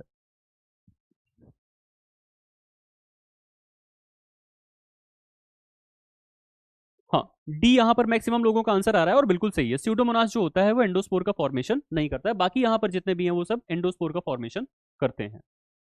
ठीक है। अगला क्वेश्चन है कि व्हाट की substances accumulated during the sporulation process that contribute the endospore heat resistant. देखो, जब बैक्टीरिया अपना स्पोर बनाता है तो कौन सा ऐसा सब्सटेंस होता है जिसकी मदद से वो स्पोर बनाता है जिससे कि वो हीट को रेजिस्ट कर सके। भाई, स्पोर बनाते क्यों है बैक्टीरिया वगैरह? अनफेवरेबल कंडीशन में सर्वाइव करने के लिए। तो ये जो स्पोर बनाते हैं वो किस चीज का बना होता है, बेसिकली वही कह रहा है। Option are lactic acid, calcium ions and DP colonic acid, glucose या फिर मैग्नीशियम आयंस। बताइए। अच्छा, पहले ही आंसर कर दिया आप लोगों ने, बिल्कुल सही है। Option number B that is calcium ion and DP colonic acid. ये ऐसे केमिकल्स हैं जिनकी मदद से अपने स्पोर को फॉर्म करता है। ठीक है। अपने स्पोर्स का फॉर्मेशन ये करता है इनकी मदद से। क्लियर। अगली क्लास में कौन सा टॉपिक होगा बता दीजिए। एक्यूरेसी और स्पीड थोड़ा सा रेस करने हैं अभी। देखो, अब आज की इस क्लास में तो हम लोग बेसिकली माइक्रोबायोलॉजी को तो खत्म कर रहे हैं। ठीक है।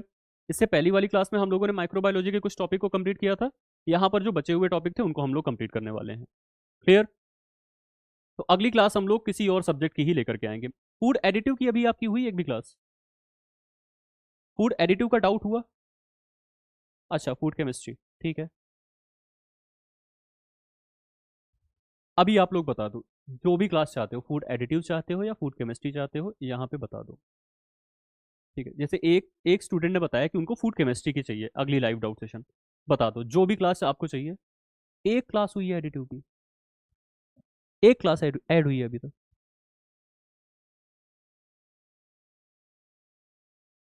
अच्छा, लाइव एक हुआ है, क्लास सारी हो गई है। Okay. Food chemistry, food chemistry, additive, food chemistry. तो देखो यहाँ पर ज्यादातर वोट जो मिल रहा है ना, फूड केमिस्ट्री को मिल रहा है। क्लास सारी ऐड हो गई है, लाइव एक हुआ है ना। ठीक है। चलो, जो भी आप कह रहे हो, मतलब फूड केमिस्ट्री वाले ज्यादा हैं तो फूड केमिस्ट्री की अगली लाइव लाइव डाउट सेशन को कर लेंगे। शुरुआत से कर लेंगे। बहुत ज़्यादा लेक्चर्स हैं तो थोड़े थोड़े लेक्चर्स को लेकर के आएंगे। हाँ, बहुत कम वीडियो है फूड एडिटिव में, 11 वीडियो में ही पूरा एडिटिव कंप्लीटेड है। और बहुत इंपॉर्टेंट है वो 11 क्लासेस, बहुत ज़्यादा इंपॉर्टेंट है, वहाँ से क्वेश्चंस आने की संभावनाएं बहुत ज़्यादा हैं। ठीक है। केमिस्ट्री प्लस न्यूट्रिशन मिक्स करके कर लें? देखो, पढ़ना आपको है, करने को तो मैं कर दूंगा, कोई दिक्कत नहीं है मुझे। फूड केमिस्ट्री न्यूट्रिशन में सारे मैक्रो न्यूट्रिएंट को लेकर के आ जाते हैं अगली बार। कार्बोहाइड्रेट, प्रोटीन, लिपिड, तीनों लेकर के आए फूड केमिस्ट्री न्यूट्रिशन दोनों से। बताइए। Only food chemistry? चलो ठीक है। ऐसा करते हैं ना, देखो आप में जो न्यूट्रिशन में सिलेबस है ना भाई, वो मतलब उसमें ज़्यादा चीज़ें इंक्लूड नहीं करी गई हैं। तो हम लोग क्या करेंगे ना, फूड केमिस्ट्री का भी लेकर के आते हैं। दोनों ही लिए आते हैं, क्या दिक्कत है? फूड न्यूट्रिशन में आप लोगों को मेनली उससे रिलेटेड मेटाबॉलिज्म पढ़ना होता है, उसका डाइजेशन पढ़ना होता है, उसके जो डिसऑर्डर्स होते हैं उनको पढ़ना होता है, डिफिशियंसी डिसऑर्डर होते हैं उनको पढ़ना होता है। तो दोनों लेके चले आते हैं। ठीक है। तो एक काम करते हैं कि अगले लाइव डाउट सेशन में, अभी से बता दे रहा हूँ, अगले लाइव डाउट सेशन में आपका जो मैक्रोन्यूट्रिएंट होता है, ध्यान से सुनना, मैक्रोन्यूट्रिएंट, कार्बोहाइड्रेट, प्रोटीन, लिपिड, इन सब की डाउट क्लास अगले लाइव डाउट सेशन में हम लेकर के आ रहे हैं। क्लियर? ठीक है, क्लियर रहेगा। जितने भी मैक्रोन्यूट्रिएंट है सबको कवर कर लेते हैं। उसके बाद फिर माइक्रो न्यूट्रिएंट को कवर कर लेंगे, विटामिन मिनरल्स वगैरह को। फिर बचे हुए जो आपके वाटर, पिगमेंट, फ्लेवर, ये सब है उनको लोग को कवर कर लेंगे, ठीक है। एंजाइम वगैरह को बाद में कवर कर लेंगे। एंटी न्यूट्रिशनल फैक्टर पर आएंगे। रेडियो आइसोटोप बहुत ज्यादा आप में क्लासेस हैं वैसे, ठीक है। ऐसे ही करते हैं, पहले तो ये काम करते हैं कि आपके जो भी माइक्रो न्यूट्रिएंट है उनको लेकर के आते हैं अगले लाइव डाउट सेशन में, ठीक है। चलो, अगला क्वेश्चन है कि which genus of lactic acid bacteria is specially known for its role in the fermentation of vegetable and dairy product. देखो कितना अच्छा क्वेश्चन है। यहां पर कह रहा है कि लैक्टिक एसिड बैक्टीरिया है जो कि फर्मेंटेशन कराता है डेयरी में भी और वेजिटेबल में भी। Options are Lactobacillus, Streptococcus, Leuconostoc, Pediococcus. बताइए भाई।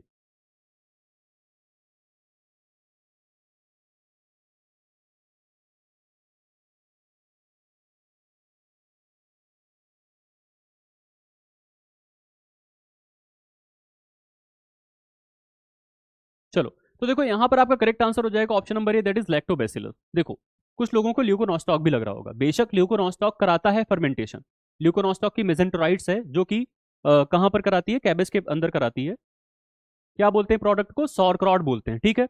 सॉरक्रॉट के अंदर कराती है, लेकिन हमने क्या बोला कि वेजिटेबल में भी करा सकता है और डेयरी में भी करा सकता है। कॉमन बताओ ना जो कि दोनों में करा पाए। तो लैक्टोबैसिलस कॉमन है। लैक्टोबैसिलस भी तो यूज में लाया जाता है ना सॉरक्रॉट में, या बहुत सारे पिकल में लैक्टोबैसिलस का यूज किया जाता है फर्मेंटेशन कराने के लिए। और डेयरी में तो करा ही रहा है, दही तो उसी से बनाते हो ना आप, ठीक है।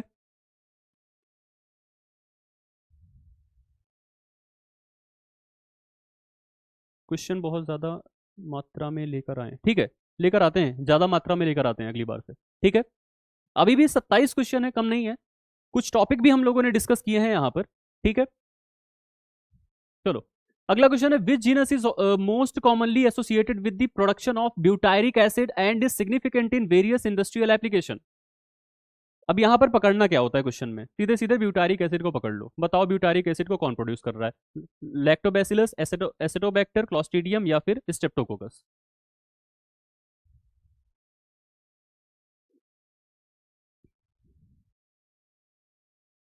बिल्कुल सही है। जैसे ही आप चीजों को पकड़ लोगे आप आंसर सही करने लगोगे। क्लॉस्ट्रीडियम, क्लॉस्ट्रीडियम ब्यूटायरिकम, समझ में आ रहा है ना, ब्यूटायरिकम वो ब्यूटारिक एसिड को प्रोड्यूस करने का काम करता है, ठीक है। तो आपने सही पकड़ा है। चलो आगे चलते हैं।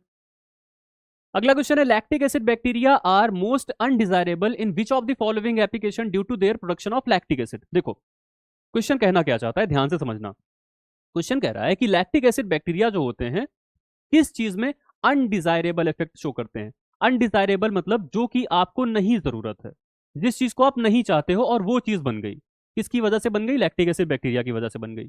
तो कौन सा ऐसा प्रोडक्ट है जिसमें ऐसा होता है, चीज में होता है, योगर्ट में होता है, वाइन में होता है या पिकलिंग में होता है। बताओ भाई।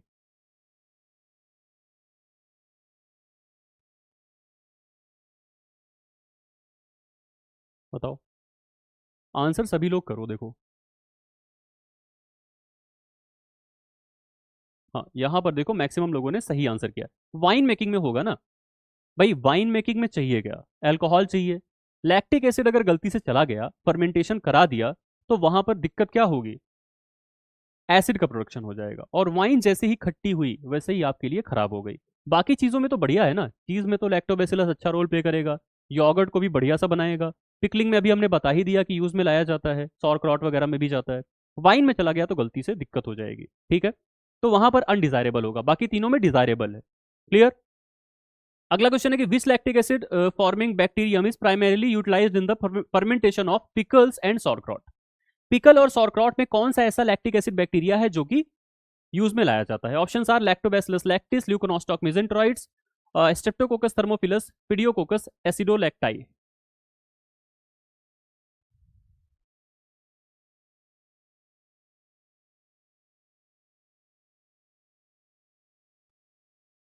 बताओ भाई 26 का।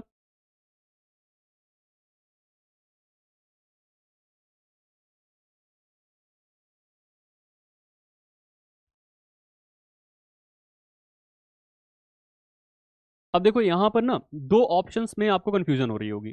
पहला ऑप्शन है आपका लैक्टोबैसिलस लैक्टिस और दूसरा है आपका ल्यूकोनोस्टॉक मिजेंटेरोइड्स, ठीक है। दोनों यूज में लाया जाता है, आप लोगों को पता है कि दोनों यूज में लाया जाता है भाई सॉरक्रॉट के अंदर, ठीक है। पिकल में भी ये दोनों यूज में लाए जाते हैं। अब आप कंफ्यूज हो गए। सॉर्क्रॉट में अब देखो यहां पर एक वर्ड लिखा हुआ है, अब प्राइमरीली यूटिलाइज्ड, ठीक है, मतलब प्राइमरी रोल कौन प्ले करता है, ठीक है। तो आपको अगर याद आ रहा हो सॉर्क्रॉट अगर आपने पढ़ा होगा तो वहां पर प्राइमरीली ल्यूकोनोस्टॉक मेसेंटेरोइड्स का सबसे ज्यादा रोल होता है। क्लियर? तो यहां पर अब इन दोनों में सबसे ज्यादा एप्रोप्रिएट आंसर किसके साथ जाएगा? ऑप्शन नंबर बी के साथ जाएगा। ठीक है, क्लियर? भाई यूज दोनों लाया जाता है, ठीक है, लेकिन प्राइमरीली यूटिलाइज की बात हो रही है तो यहां पर आपका करेक्ट आंसर हो जाएगा ल्यूकोनोस्टॉक मेसेंटेरोइड्स। क्लियर है? अगले क्वेश्चन की तरफ चलते हैं, ये हमारा लास्ट क्वेश्चन है आज का। Which acetic acid bacterium is known for causing spoilage in alcoholic beverage by converting ethanol to acetic acid? अभी आप लोगों ने बताया भी था इसके बारे में, इथेनॉल को एसिटिक एसिड में कन्वर्ट कर देता है। Option are Pseudomonas, Lactobacillus, Acetobacter या फिर स्ट्रेप्टोकोकस।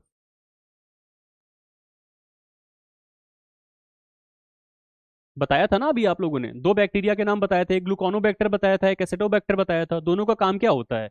इथेनॉल को एसिड में कन्वर्ट कर देना, एसिटिक एसिड में कन्वर्ट कर देना। तो यहाँ पर क्या करेक्ट आंसर हो जाएगा? Option number C, that is Acetobacter aceti. ठीक है, ये थे आपके total questions. Number of live classes बताइए। नंबर ऑफ लाइव क्लासेस बढ़ जाएगी जैसे जैसे देखो वीकेंड्स आते हैं, हम लोग लाइव क्लासेस को लेकर के आते हैं आपके सामने। ठीक है, बिल्कुल सही है, option number C will be the correct answer. देखो ज्यादातर क्वेश्चन अभी मैं देख रहा हूँ, नेक्स्ट टॉपिक माइक्रोन्यूट्रिएंट है, बिल्कुल माइक्रोन्यूट्रिएंट है। कार्बोहाइड्रेट, प्रोटीन और लिपिड पढ़ के आइएगा आप लोग। न्यूट्रिएंट से भी पढ़ लीजिएगा, सॉरी फूड न्यूट्रिशन से भी पढ़ लीजिएगा और फूड केमिस्ट्री से भी पढ़ लीजिएगा। कोर्स लगभग कब तक फिनिश हो जाएगा? देखो मैंने अपना पोर्शन पूरा फिनिश करा दिया है, मेरा अब कुछ नहीं बचा है। मैंने फूड केमिस्ट्री पढ़ा दिया जो कि सबसे बड़ा सब्जेक्ट था आपका और सबसे मोस्ट इंपॉर्टेंट सब्जेक्ट है आपका।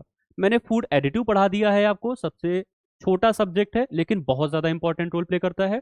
मैंने फूड न्यूट्रिशन पढ़ा दिया आप लोगों को।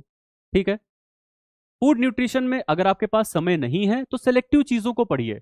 जैसे कि आपके अगर सिलेबस में बीएमआर दिया हुआ है, आरडीए दिया हुआ है, तो आप आरडीए बीएमआर पढ़ के निकल जाओ, बाकी की चीजों को पढ़ने की जरूरत नहीं है। ठीक है, वाटर दिया हुआ है, वाटर पढ़ के निकल जाओ, मत पढ़ो बाकी की चीजों को। लेकिन फूड केमिस्ट्री में एक सिंगल लेक्चर भी मिस मत करना। ठीक है, फूड केमिस्ट्री में जितने भी लेक्चर डाला हुआ है सारे ही इंपॉर्टेंट हैं, कोई भी ऐसा लेक्चर नहीं है जो कि इंपॉर्टेंट ना हो। फूड केमिस्ट्री में सारा पढ़ना है, फूड न्यूट्रिशन में सिलेक्टिव पढ़ लेना, अगर टाइम नहीं है तो, टाइम है तो सारा पढ़ डालना। ठीक है, फूड एडिटिव के 11 लेक्चर हैं, 11 के 11 कंप्लीट कर लेना। माइक्रोबायोलॉजी में मेरा थोड़ा सा पोर्शन था, लगभग आधा से भी कम, तो उसको मैंने 14 क्लासेस में कंप्लीट कराया है, उसको पूरा पढ़ लेना। क्वेश्चन इससे बाहर से क्या ही देगा भाई वो, अगर उसने लिख रखा है कि ग्राम स्टेनिंग से हम क्वेश्चन पूछेंगे तो क्या ही पूछ लेगा।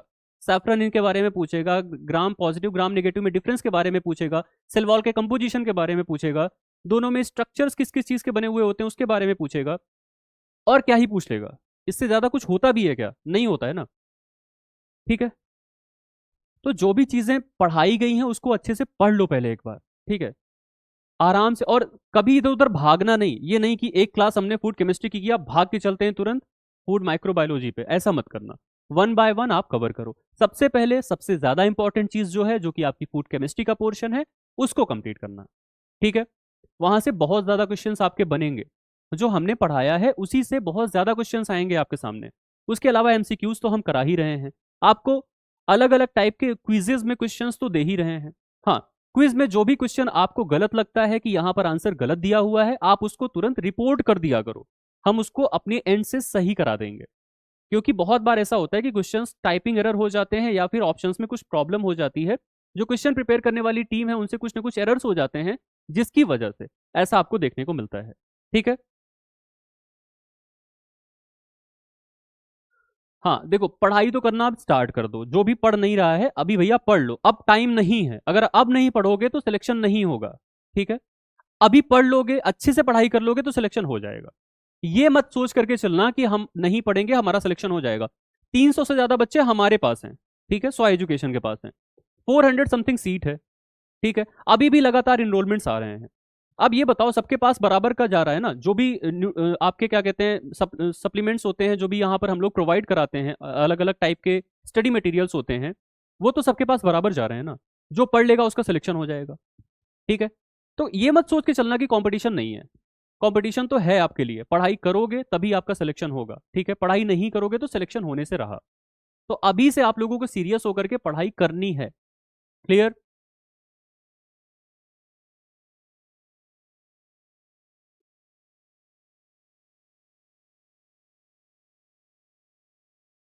इंपॉर्टेंट माइक्रोब्स की लिस्ट बता दें।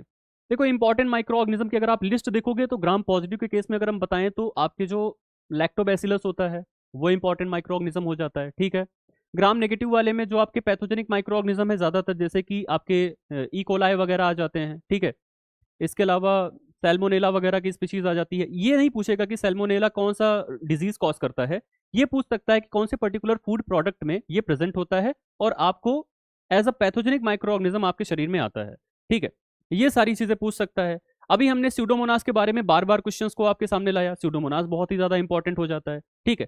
इसके अलावा अगर हम प्रोबायोटिक्स की बात करें तो आपने अभी देखा ही बिफिडोबैक्टीरियम और आपका जो स्ट्रेप्टोकोकस है, इसके अलावा आपका जो लैक्टोबैसिलस है, इसके बारे में आप लोग पढ़ लेना। ल्यूकोनोस्टॉक के बारे में हम लोगों ने आगे यहाँ पर बातें करी ही हैं। एरवीनिया के बारे में बार बार बोल रहा हूँ कि सॉफ्ट रॉट कॉज करता है एरवीनिया कैरोटोवोरा, बहुत बार क्वेश्चन आया है।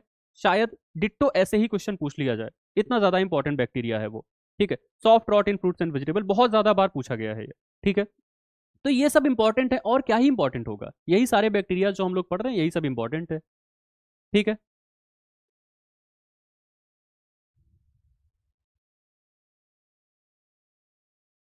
देखो आप पढ़ाई कहीं से भी करो, जो आपको मटेरियल दिया हुआ है वो तैयार होना चाहिए, ठीक है। और कितनी मतलब ये अच्छी किस्मत है ना आपकी भाई कि आपका एग्जाम होना है, हम आपके सामने पूरा स्टडी मटेरियल अभी ला करके रख दिए हैं, आपको बस पढ़ना है। अभी हो सकता है कि हम लोगों ने अगर पहले से ना प्रिपेयर किया होता तो आप लोग के पास एक बहाना होता कि सर आप क्लासेस नहीं दे रहे हो, हमारे पास बहुत टाइम है क्लास देखने के लिए, आप क्लास दे ही नहीं पा रहे हो। ये तो बहाने ही खत्म हो गए, क्योंकि हमने अपनी एंड से अपनी तरफ से सिलेबस ही एंड कर दिया।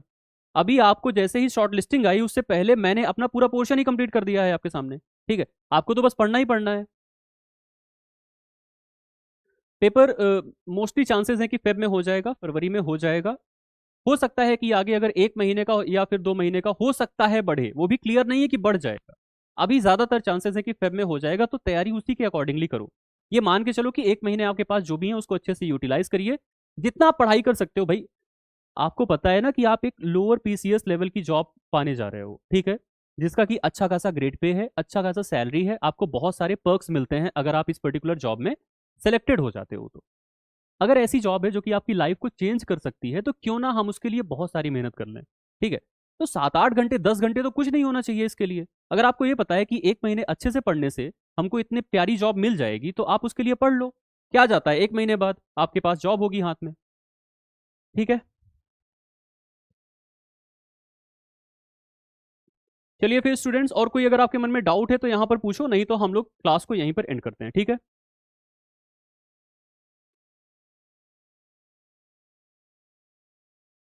क्लासेस के बियॉन्ड पढ़ें तो सिलेक्शन हो जाएगा, पहले आप क्लासेस पढ़ लो। क्लासेस पढ़ लो, फिर बियॉन्ड जो पढ़ना है ना मैं सब बता दूंगा। बहुत सारा मटेरियल बताऊंगा, मैं बता दूंगा फ्रेजियर उठा करके पढ़ लो आप माइक्रोबायोलॉजी में, ठीक है। मैं बता दूंगा कि मने मैम की किताब से पढ़ो, ठीक है। मैं बता दूंगा कि आपको फूड प्रोसेसिंग कहाँ से पढ़नी है, हार्वेस्टिंग पोस्ट हार्वेस्ट टेक्नोलॉजी कहाँ से पढ़ना है, डेयरी कहाँ से पढ़ना है। मेरे पास बहुत सारा ऐसा मटेरियल है जो कि मैं आपको बता सकता हूँ।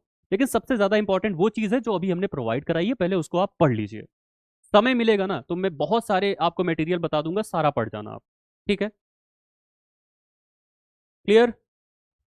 चलिए फिर स्टूडेंट्स हम यहीं पर अपनी क्लास को एंड करते हैं। Okay. Okay, good night, thank you so much.